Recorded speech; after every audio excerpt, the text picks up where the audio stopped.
Good morning everyone. I am Ritu Kaushik, Assistant Professor in Civil Engineering Department from RPIT Campus, Karnal. Today we will discuss about the solid waste management. There are the six functional elements of solid waste management. First one, generation. Activity in which material are generated and identified as useless or unwanted material. सबसे पहले हम material को identify करेंगे कि ये useless है या फिर अनवांटेड मटेरियल है। ठीक है।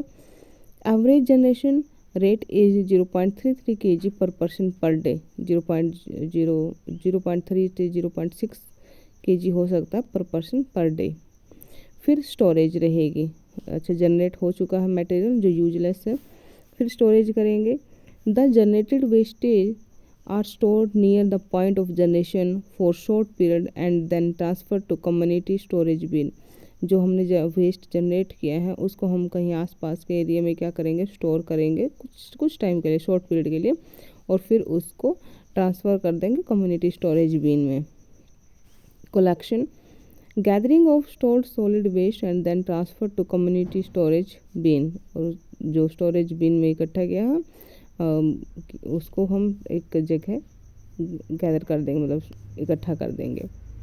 Transport, the material collected in community bin is transfer to the processing और disposal site by transport vehicle.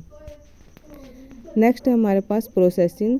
It is the process to reduce its potential nuisance value, मतलब स्ट्रेंथ को कम करता है ये, and to recover usable material और energy from solid waste before its final disposal. Disposal, it is ultimate disposal of solid waste after transportation और processing. Solid waste can be disposed on land और water lagged area for reclamation और how laying area और into sea etcetera.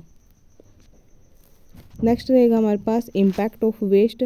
First one, chemical poisoning through chemical inhalation, cancer, neurological disease and nausea and the vomiting, increase in hospitalization और diabetic residents living near hazards waste site, mercury toxicity from eating fish with high level of mercury. ये waste के रहेंगे हमारे पास impact. काफ़ी disease हो जाती हैं इससे, इनहेलेशन हो जाता है, कैंसर हो जाता है, वोमिटिंग हो जाती है।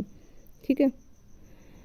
अनकलेक्टेड वेस्ट कैन, 7 नंबर पर है, uncollected waste can obstruct the storm water run off resulting in flood, low birth weight and congenital malformation, increase in mercury level in fish due to disposal of mercury in the river, resulting in high algae population in the rivers and sea।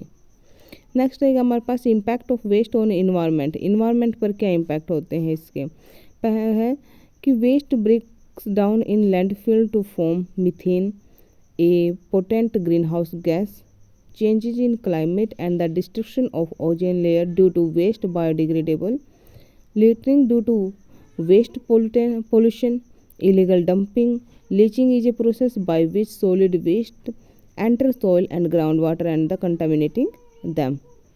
These are the impact of waste on environment, जो कि हमने पढ़े हैं कि काफ़ी land problem होती है इससे, कैंसर हो जाती है, काफ़ी सारी डिसीज़ होती हैं इससे, और फ्लड के भी चांसेस रहते हैं क्योंकि पानी में जो वेस्ट है वो पानी को एक प्रकार से रोक देता है, तो उससे फ्लड चांसेस बढ़ जाते हैं। क्लियर।